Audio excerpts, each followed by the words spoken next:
ఆషాఢ శుద్ధ ఏకాదశిని తొలి ఏకాదశి అని కూడా పిలుస్తుంటారు. ఈ రోజును ఎంతో పవిత్రంగా భావిస్తుంటారు. తొలి ఏకాదశిని శయన ఏకాదశి, శయన ఏకాదశి, ప్రథమ ఏకాదశి అని అంటారు. ఈ రోజు నుంచి సూర్యుడు దక్షిణ దిశ వైపు ప్రయాణం ప్రారంభమవుతున్న దక్షిణాయన ప్రారంభ దినం అని కూడా అంటారు. శ్రీ మహావిష్ణువు ఈ రోజున యోగ నిద్రలోకి వెళ్తారని చెప్తుంటారు. అందుకే 4 నెలల పాటు చతుర్మాస వ్రతం కూడా నిర్వహిస్తారు. ఆషాఢ మాసాన్ని చాలా మంది శూన్య మాసం అని అంటారు. కానీ ఈ మాసంలో అనేక పండుగలు వరుసగా వస్తుంటాయి. ముఖ్యంగా ఆషాఢంలో బోనాలు, పెళ్ళైన మహిళలు మంగళగౌరి వ్రతాలు చేసుకుంటారు. తొలి ఏకాదశి వ్రతము, నాగపంచమి, రాఖీ పౌర్ణమి, జగన్నాథుడి రథయాత్ర, శుక్రవారం గౌరి వ్రతం ఇలా అన్నీ కూడా ఆషాఢంలోనే ఉంటాయి.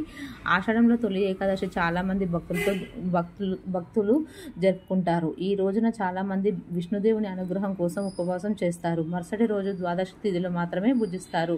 తొలి ఏకాదశి నుంచి 4 నెలల పాటు శ్రీ మహావిష్ణువు యోగనదులకు వెళ్తారని చెప్తుంటారు. అందువలన ఈ 4 నెలలు చతుర్మాస అంటారు. అందుకే ఈ 4 నెలలు కూడా ఎలాంటి శుభకార్యాలను నిర్వహించారు. విష్ణుమూర్తి మురాసురుడు అనే రాక్షసుని సంహరించేందుకు శ్రీహరి సంకల్పం నుంచి ఒక స్త్రీ ఆవిర్భవిస్తుంది. ఆమె పేరు ఏకాదశి. ఈ సందర్భంగా విష్ణుమూర్తిని ఆమె 3 వరాలు కోరుతుంది. మొదటి కోరిక తాను విష్ణుమూర్తికి ప్రియమైన దానిగా ఉండాలి. రెండోది, అన్ని తిథులకెల్లా ఏకాదశికి ప్రాధాన్యత ఉండాలి. మూడో వరము, ఏకాదశి తిథి నాడు ఉపవాసం ఉండి భక్తితో శ్రీ విష్ణుమూర్తిని ఆరాధించే వారికి మోక్షం లభించాలి అని కోరుతుంది. విష్ణుమూర్తి ఆ వరాలని ప్రసాదిస్తాడు. అలా ఏకాదశి తిథి రోజు ఉపవాస దీక్షను చేస్తే విష్ణుమూర్తి సేవలో నిమగ్నమైన వారికి మోక్షం లభిస్తుంది. అందుకే ఏకాదశి తిథి రోజు ఉపవాసం పేరుతో కేవలం ఆహారాన్ని తీసుకోకుండా ఉండడమే కాదు, ఇందులో అంతర్యాన్ని గుర్తించి దానిని మనం అలవర్చుకోవాలి. మురాసురుడు రాక్షసుడు దుర్మార్గుడు. విష్ణుమూర్తి ఆ రాక్షసుని సంహరిస్తాడు. మనలోని అసుర గుణాన్ని కూడా మనం సంహరించాలన్నదే ఈ ఏకాదశి వ్రతం ఉద్దేశము. మనలోని దుర్మార్గాలు, కామ, క్రోధ, లోభ, మద, మాత్సల్యాలను త్యజించడమే ఈ వ్రత లక్ష్యం కావాలి. విష్ణుమూర్తి ఆరాధిస్తే ఈ దుర్మార్గులను వీడనప్పుడు మోక్ష మార్గం లభించదని పెద్దలు చెప్తుంటారు. తొలి ఏకాదశిని దేవశయని ఏకాదశి అని కూడా పిలుస్తారు. హిందువులు మాత్రమే కాకుండా ఈ రోజుకి జైనులు కూడా దీన్ని పవిత్రంగా భావిస్తారు. జైనులకు కూడా చతుర్మాసం వ్రతం చేస్తారు. అంటే ఈ రోజు నుంచి సాధువులు కూడా 4 నెలల పాటు ఎక్కడికి కూడా ప్రయాణం చేయరు.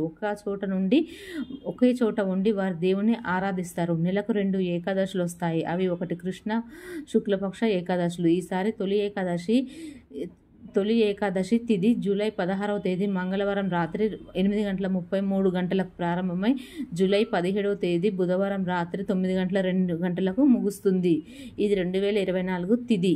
అంటే బుధవారం నాడు సూర్యోదయానికి ఉంది కాబట్టి జూలై 17 బుధవారం ఏకాదశిని జరుపుకోవాలని పండితులు సూచిస్తున్నారు.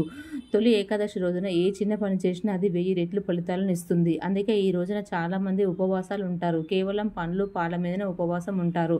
పెళ్లి కాని వారు, జీవితంలో సెటిల్మెంట్ లేని వాళ్ళు ఈ రోజున విష్ణుదేవుని భక్తితో పూజిస్తే అనుకున్న పనులు అవుతాయని భక్తుల ప్రగాఢ విశ్వాసము. తొలి ఏకాదశి రోజున సూర్యోదయానికి ముందే తలస్నానం చేసి పసుపు లేదా తెలుపు రంగు దుస్తులు ధరించాలి. శ్రీ మహావిష్ణువును, లక్ష్మీదేవిని పూజించాలి.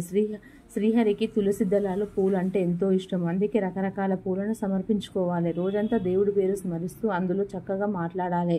గొడవలకు దూరంగా ఉండాలి. ఈ రోజు వెంట్రుకలు కట్ చేయడం, గోర్లు తీసుకోవడం వంటివి చేయొద్దు.